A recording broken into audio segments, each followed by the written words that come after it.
Last video में हमने बात किया था टाइप्स ऑफ सॉलिड्स और ये जाना कि सॉलिड्स क्रिस्टलाइन एंड अमॉर्फस दो टाइप के और उनके बेसिक डिफरेंसेस के बारे में जाना।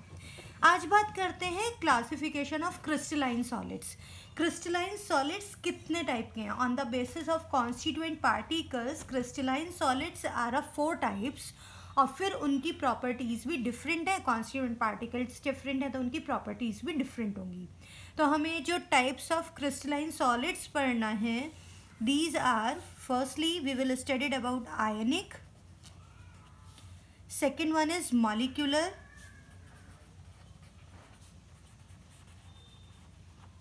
थर्ड इज कोवेलेंट जिसे नेटवर्क सॉलिड भी बोलते हैं, and fourth one is metallic. तो आज हम क्लासिफिकेशन करते हैं क्रिस्टलाइन सॉलिड्स का। Crystalline solids on the basis of constituent particles divided into ionic, molecular, covalent and metallic solids. So let's start with ionic solids.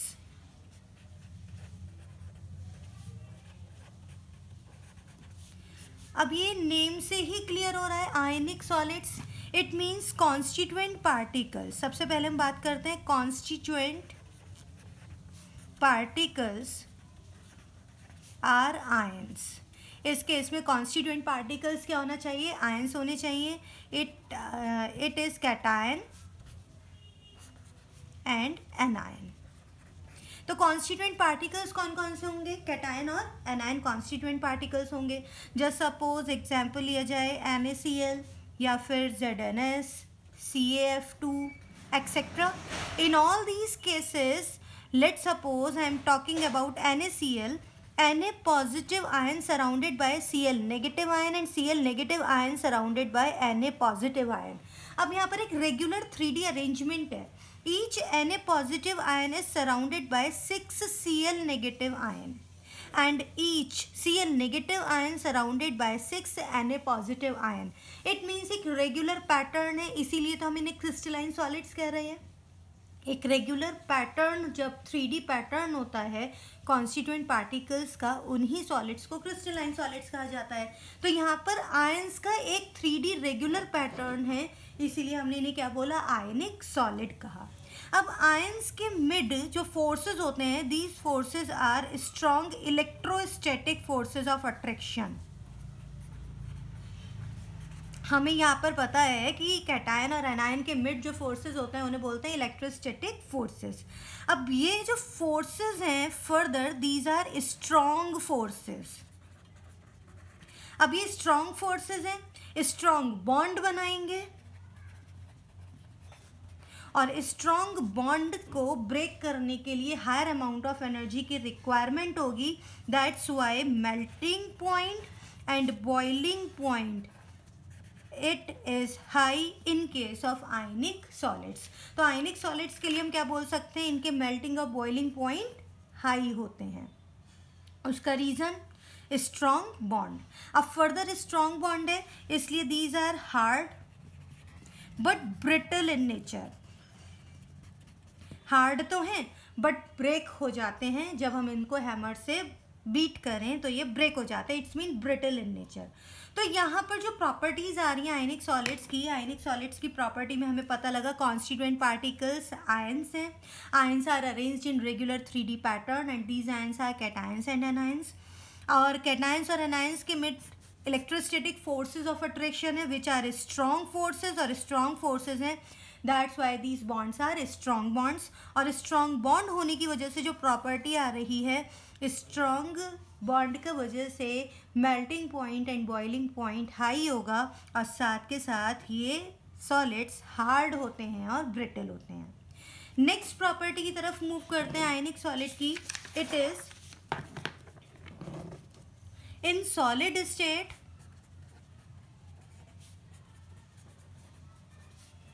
it is insulator, but in molten state or aqueous state it is conductor of electricity. It is conductor of electricity. अब ऐसा क्यों हुआ कि ये solid state में insulator है but aqueous state में या फिर मॉल्टन स्टेट में कंडक्टर है? देखिए, आप कंडक्टर ऑफ इलेक्ट्रिसिटी के लिए या तो आयन का मूवमेंट हो या फिर इलेक्ट्रॉन मूवमेंट हो। In this case if there is particular pattern of cation and anion और they are fixed in pattern, तो सॉलिड स्टेट में फ्री आयंस अवेलेबल नहीं है। बट अगर इनको मॉल्टन स्टेट में देखा जाए, इनका लिक्विड फॉर्म देखा जाए या फिर वाटर में डिजोल्व कर दिया जाए, इनका एक्वस फॉर्म देखा जाए, तो आयंस फ्री हो जाते हैं because of presence of free ions, availability of free ions, they are conductor of electricity. अगर ये एक्सप्लेन करने के लिए आता है या रीजनिंग क्वेश्चन आता है तो यहाँ पर एक्सप्लेन किया जा सकता है इन एक्वस और मॉल्टन state, in मॉल्टन state free ions are available, जो कि सॉलिड स्टेट में अवेलेबल नहीं है। तो यहाँ पर एक रीजनिंग क्वेश्चन भी बन सकता है यहाँ से। नेक्स्ट वन मोर थिंग, हमें पता है कि आयनिक सॉलिड्स हैं, they will be soluble in polar solvent. Next property, soluble in polar solvent, soluble in polar solvent. अब पोलर सॉल्वेंट में सॉल्युबल है, इसका मतलब इनसॉल्युबल होगा in polar solvent, insoluble in non polar solvent. तो ये कुछ प्रॉपर्टीज हैं। मैंने आपसे बोला था कि अगर कॉन्स्टिट्यूएंट पार्टिकल का नेचर चेंज होगा तो प्रॉपर्टीज भी चेंज हो जाएंगी। आयनिक सॉलिड के केस में कॉन्स्टिट्यूएंट पार्टिकल्स आयंस हैं। आयंस के मिट forces of attraction, high electrostatic forces of attraction. तो ये ध्यान रखने वाली बात है सिर्फ कि आयंस के बीच में इलेक्ट्रोस्टैटिक फोर्सेस हैं जो स्ट्रांग है, और स्ट्रांग फोर्सेस की वजह से मेल्टिंग बॉइलिंग पॉइंट हाई होगा, हार्ड होगा, और हार्ड है साथ के साथ सॉलिड फॉर्म में है, इसलिए फ्री आयंस अवेलेबल नहीं है। तो सॉलिड स्टेट में इंसुलेटर बट एक्वस या फिर मॉल्टन स्टेट में कंडक्टर ऑफ इलेक्ट्रिसिटी होगा। आयंस हैं इसलिए ये पोलर सॉल्वेंट में ही सॉल्युबल होंगे, soluble in polar solvent, but non polar solvent में इनसॉल्युबल होंगे। तो ये हमने बात की आयनिक सॉलिड्स की। अब बात करते हैं कोवेलेंट और नेटवर्क सॉलिड की। नेक्स्ट लेते हैं कोवेलेंट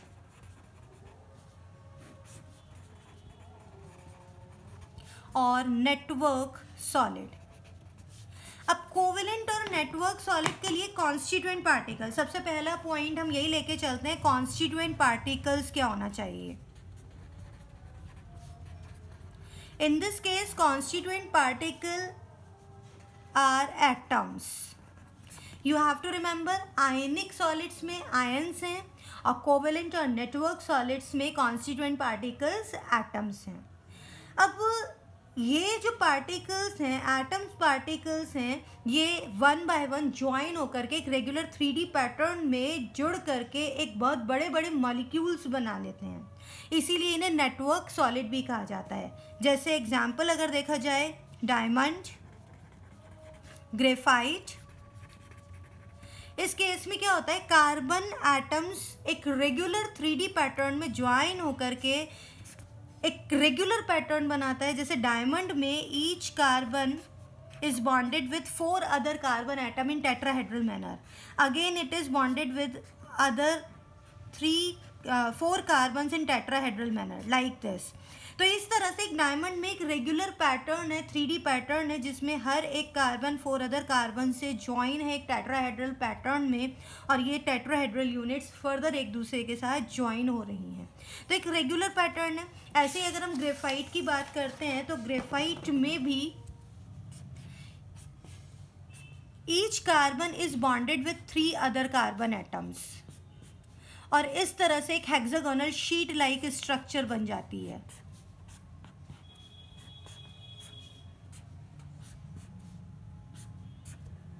अब यहाँ पर भी एक रेगुलर पैटर्न नज़र आ रहा है कि हर एक कार्बन 3 अदर कार्बन के साथ बॉन्डेड है और एक हेक्सागोनल शीट लाइक स्ट्रक्चर है, और ये शीट्स भी फर्दर एक प्रॉपर डिस्टेंस पर हैं। ये डिस्टेंस भी फिक्स्ड है, इट इज़ 340 पिकोमीटर। यहाँ पर कार्बन कार्बन बॉन्ड लेंथ भी फिक्स्ड है, इट इज़ 141.5 पिकोमीटर। तो यहाँ पर एक रेगुलर पैटर्न है बिटवीन द कार्बन एटम्स, इसीलिए और ये सभी कार्बन एटम्स ज्वाइन होकर के एक नेटवर्क बनाते हैं, इसलिए हम इन्हें नेटवर्क सॉलिड कहते हैं। कोवेलेंट बॉन्डिंग है इसलिए हम इन्हें कोवेलेंट सॉलिड्स भी कहते हैं। इन एटम्स के मिड बॉन्डिंग कोवेलेंट है। तो यहाँ पर हमने एग्जाम्पल्स देखे, डायमंड, ग्रेफाइट, अदर एग्जाम्पल्स हो सकते हैं like aluminium nitride. Other examples की अगर हम बात करें, एल्यूमिनियम नाइट्राइड हो सकता है, सिलिका मतलब क्वार्ट्ज, क्योंकि सिलिका ग्लास एमॉर्फस सॉलिड है, बट सिलिका क्वार्ट्ज, अगर सिलिका वो टेट्राहेड्रल यूनिट्स अरेंज्ड मैनर में है, प्रॉपर 3D अरेंजमेंट में है, तब आप उसे बोलते हैं क्वार्ट्ज। इसी को बोला जाएगा क्रिस्टलाइन सॉलिड। अगर ये एक इरेगुलर पैटर्न में होगा तो हम उसे बोलते हैं silica glass, otherwise it is silica quartz. अब नेक्स्ट एग्जाम्पल सिलिकॉन कार्बाइड। इस तरह से बहुत सारे एग्जाम्पल्स हैं जहाँ पर एटम्स कोवेलेंट बॉन्डिंग के थ्रू एक नेटवर्क डेवलप करते हैं और इन्हें बोलते हैं हम नेटवर्क और कोवेलेंट सॉलिड्स। अब इनकी प्रॉपर्टीज़ हमें पता है कि बॉन्डिंग कोवेलेंट बॉन्डिंग है और कोवेलेंट बॉन्ड भी स्ट्रॉन्ग बॉन्ड्स हैं। अब कोवेलेंट बॉन्ड स्ट्रॉन्ग है इसलिए इनके मेल्टिंग और बॉइलिंग पॉइंट हाई होंगे, ठीक है।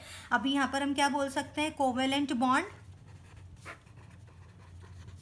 Strong bond. अब स्ट्रॉन्ग है that's why melting point and boiling point high. Depend किस पे कर रहा है, बॉन्डिंग पर। जितना ज़्यादा स्ट्रॉन्ग बॉन्ड होगा उस बॉन्ड को ब्रेक करने के लिए उतनी ही ज़्यादा एनर्जी की रिक्वायरमेंट होगी, इट मीन्स मेल्टिंग और बॉइलिंग पॉइंट हाई होगा, ठीक है। अगेन हार्ड है, जब स्ट्रॉन्ग बॉन्ड है तो हार्ड है और साथ के साथ ब्रिटल इन नेचर है, okay. Next is insulator. Insulator होते हैं, क्यों इंसुलेटर होते हैं, because there is non availability of free electrons और आयंस। फ्री इलेक्ट्रॉन्स और आयंस की अवेलेबिलिटी नहीं है इसलिए ये इंसुलेटर है। But there is one exception.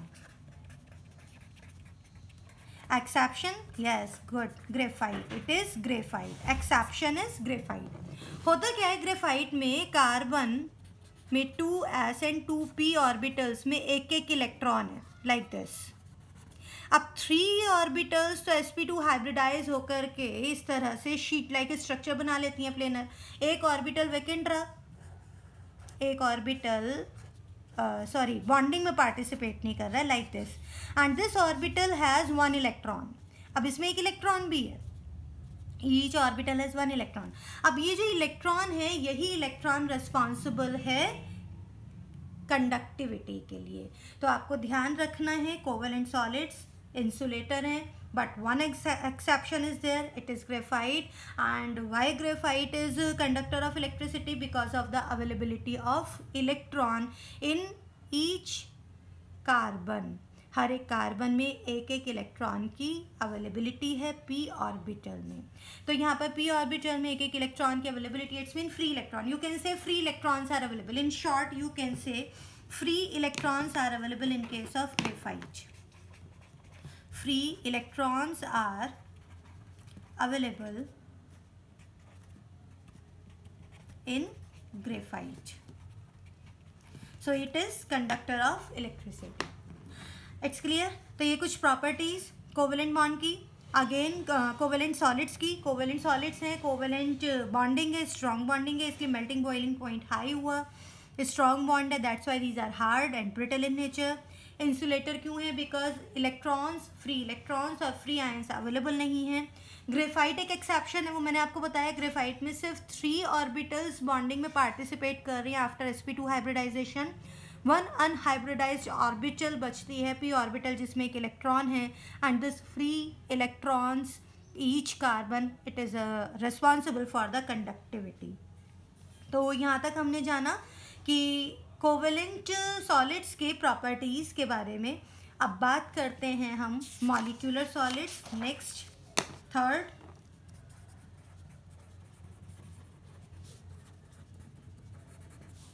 Molecular solids. Molecular solids के लिए कॉन्स्टिट्यूएंट पार्टिकल्स मॉलिक्यूल होगा। देखो मॉलिक्यूलर है इसलिए कॉन्स्टिट्यूएंट पार्टिकल्स मॉलिक्यूल्स। अब मॉलिक्यूल्स की नेचर पर डिपेंड करते हुए मॉलिक्यूलर सॉलिड्स फर्दर डिवाइड होते हैं 3 कैटेगरीज में। तो हम बोल सकते हैं molecular solids further divided into 3 categories. It depend upon the nature of the molecules. Okay, it is non-polar molecular solids, polar molecular solids, and hydrogen bonded molecular solids. So we will study 3 types of molecular solids: non-polar, polar and hydrogen bonded molecular solids. So firstly we will start non-polar molecular solids. अब यहाँ पर non polar molecular solids name से clear हो रहा है, non polar means जहाँ पर poles ही arise ना हो। तो यहाँ कॉन्स्टिट्यूएंट पार्टिकल्स क्या होना चाहिए? Constituent particles, these may be atoms like noble gases, जैसे कि नोबल गैसेस एटम्स हैं, हीलियम, नियॉन, आर्गन एक्सेट्रा। अब हीलियम, नियॉन, आर्गन ये सभी एटमिक फॉर्म में रहती हैं, नॉन पोलर हैं। तो हम यहाँ पर मॉलिक्यूलर सॉलिड नेम है, लेकिन ये एटम्स भी इंक्लूड हो सकते हैं, ठीक है। तो नॉन पोलर मॉलिक्यूलर सॉलिड्स में ये एटम्स भी हम इंक्लूड कर सकते हैं। साथ ही साथ non polar molecules like H2, Cl2, I2 etc. or dry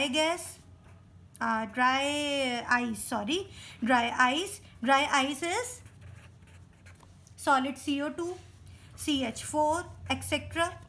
ये सब भी नॉन पोलर है।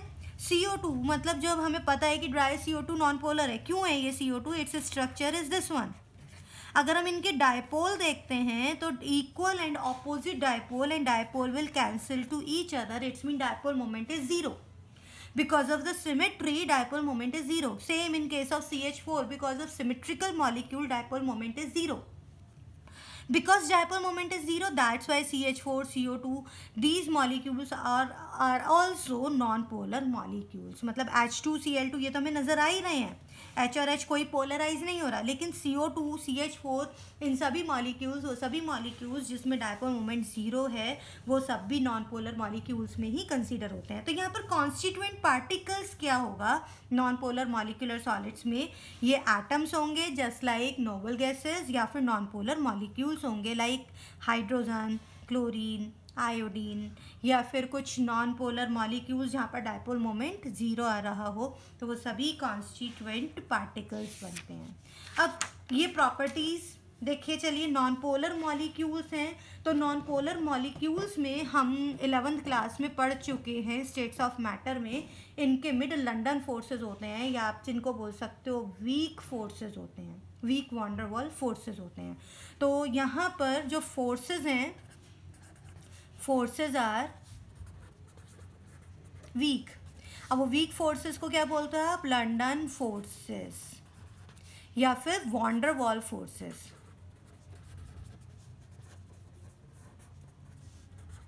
Von der Waals forces of attraction, because these forces are week.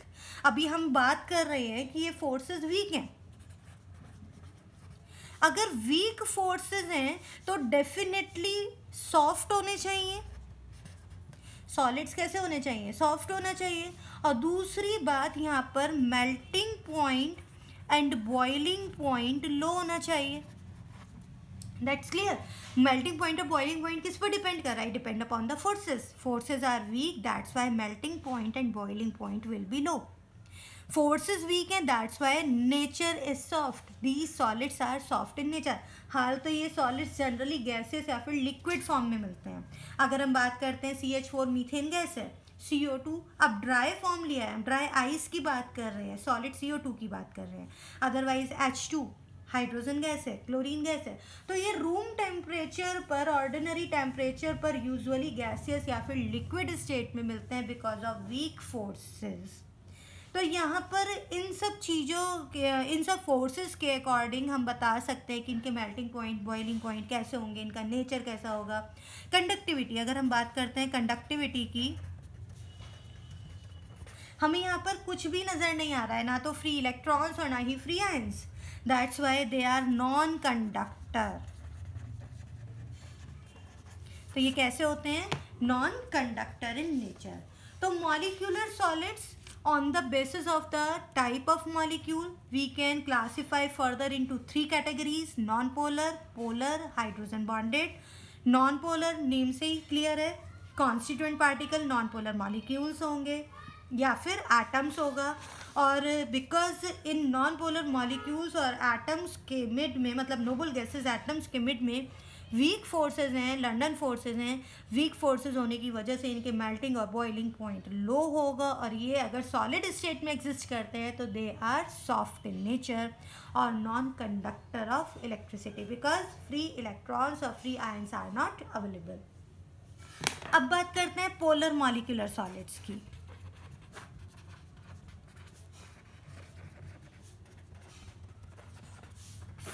अब polar molecular solids, further name से क्लियर हो रहा है, पोलर मींस पोल्स जहां पर अराइज होते हो। Let's suppose I am talking about HCl। अब HCl में क्लोरीन मोर इलेक्ट्रोनेगेटिव है, तो पेयर ऑफ इलेक्ट्रॉन को अपनी साइड अट्रैक्ट कर लेगा and it will carry partial negative and hydrogen will carry partial positive charge. Another molecule of HCl, same condition will arise, one more molecule like this. अब ये different पोल से arise हो रहे हैं, मतलब partial negative and partial positive. अब different molecules में partial negative of one molecule, partial positive of another molecule एक फोर्स के थ्रू अट्रैक्टेड रहते हैं। This force is known as dipole interaction, और कहा जा सकता है डायपोल फोर्सेज ऑफ अट्रैक्शन। तो इन इस टाइप के फोर्सेस को बोलते हैं डायपोल। अब ये डायपोल फोर्सेस भी वीक हैं, these forces are weak but stronger than London forces. ये ऑलरेडी अपने आप में वीक फोर्सेस हैं। हम वीक के लिए बात करते हैं, वीक बॉन्ड्स के लिए बात करते हैं, तो डायपोल इंटरेक्शन वीक बॉन्ड से नहीं आता है। बट अगर हम लंडन फोर्सेस से कंपेयर करें तो लंडन फोर्सेस के कंपैरिजन में ये स्ट्रॉन्गर है। तो देखिए कितना सिंपल सा है, ऑलरेडी ये वीक फोर्स है, इसका मतलब मेल्टिंग पॉइंट और बॉइलिंग पॉइंट लो होगा, means melting point and boiling point low. But अगर मुझको कंपेयर करना है नॉन पोलर मॉलिक्यूलर सॉलिड के कंपैरिजन में, तो नॉन पोलर मॉलिक्यूल से तो ये वाला बॉन्ड स्ट्रांग है ना, लंडन फोर्सेस से तो स्ट्रांग है ना, इट्स मीन मेल्टिंग पॉइंट और बॉइलिंग पॉइंट लो है but higher than non polar molecular solids. But अगर नॉन पोलर मॉलिक्यूलर सॉलिड्स की बात की जाए तो उनके कंपैरिजन में मेल्टिंग पॉइंट और boiling point little bit high है। क्लियर हुई ये बात यहाँ तक की?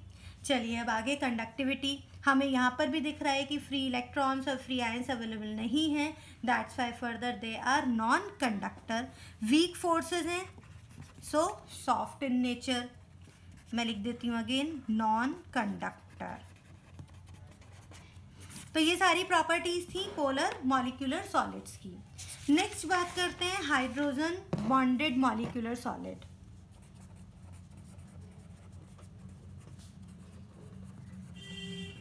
Hydrogen bonded molecular solid, again name से ही क्लियर हो रहा है, वो सभी मॉलिक्यूल्स जिसमें हाइड्रोजन बॉन्डिंग पॉसिबल है, उन सब टाइप के सॉलिड्स को हम क्या बोलेंगे? Hydrogen bonded molecular solid.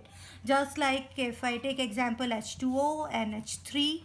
NH3 के केस में हाइड्रोजन बॉन्डिंग पॉसिबल है, we know its structure is like this, pyramidal structure होती है with a lone pair of electron on nitrogen more electronegative है, that's why carry partial negative and hydrogen will carry partial positive charge. Another molecule of ammonia,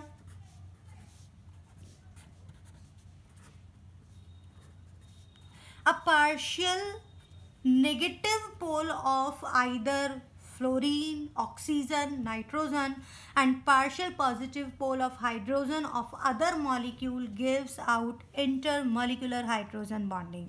तो यहाँ पर हमें intermolecular hydrogen bonding नज़र आ रही है. There is H bonding, hydrogen bonding.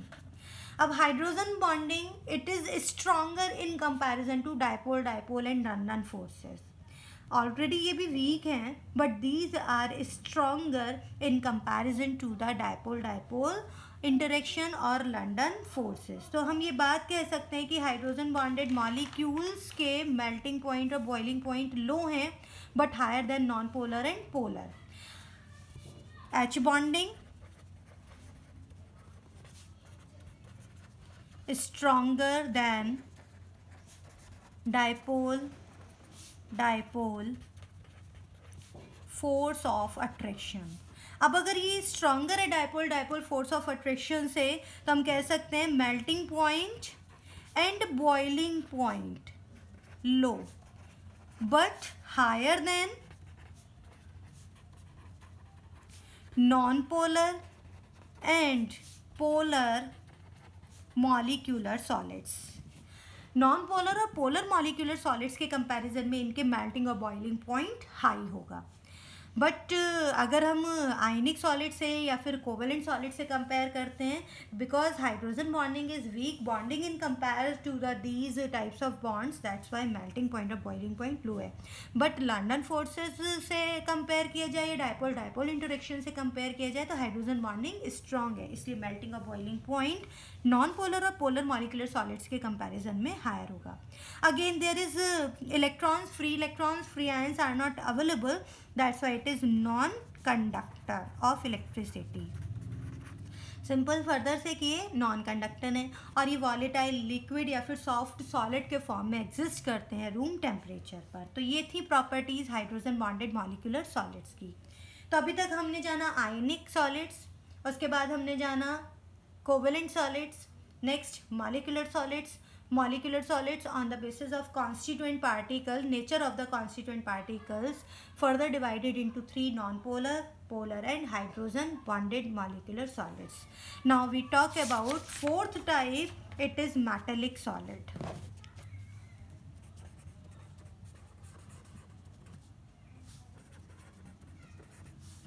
अब metallic solids name से क्लियर है, मेटल्स के थ्रू बनेगा और मेटल्स की टेंडेंसी होती है इलेक्ट्रॉन लॉस करना. और जब मेटल इलेक्ट्रॉन लॉस कर देते हैं तो खुद पॉजिटिवली चार्ज आयन में कन्वर्ट हो जाते हैं कुछ इस तरह से.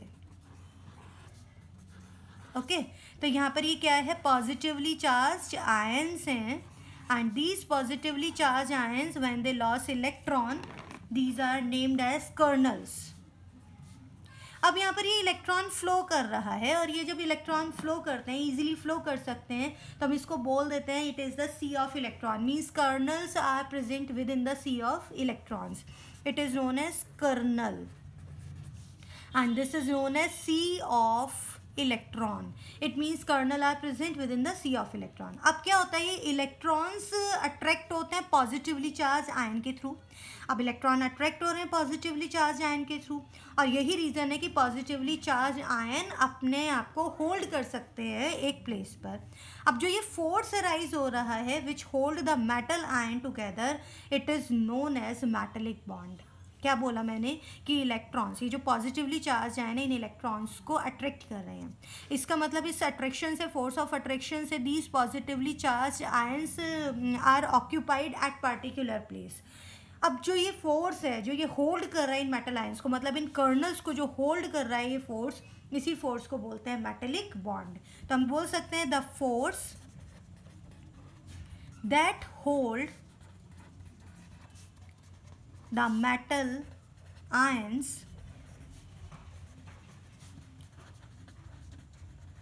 Together in crystal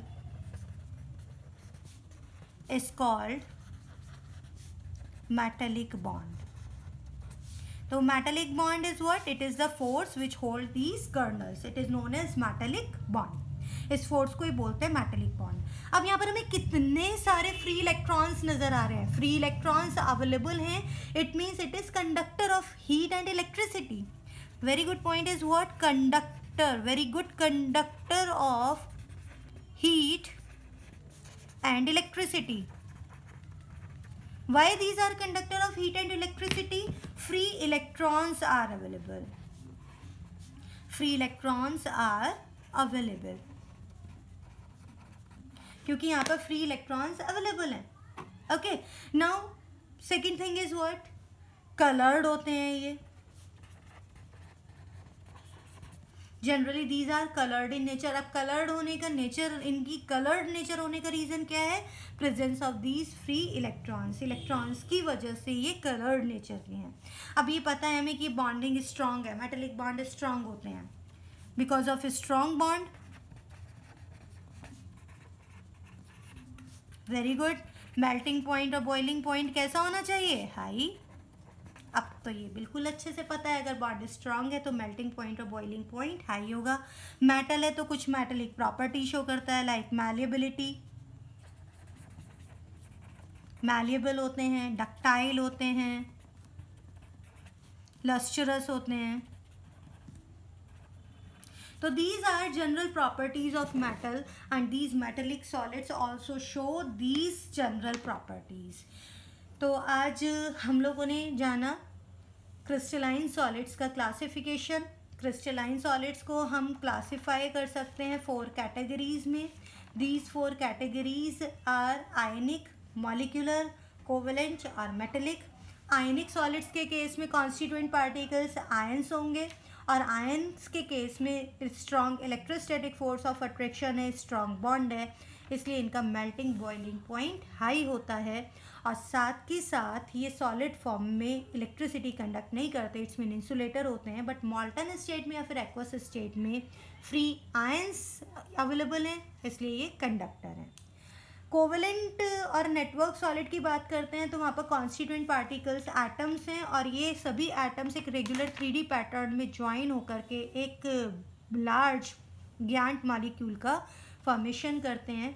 again covalent solid strong है, कोवेलेंट बॉन्ड स्ट्रॉन्ग है, that's why melting point boiling point high.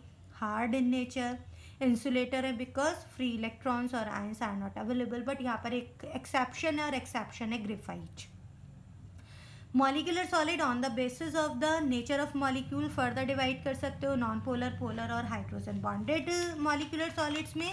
And finally metallic solids. Metallic solids these are highly conductor of heat and electricity because free electrons are available.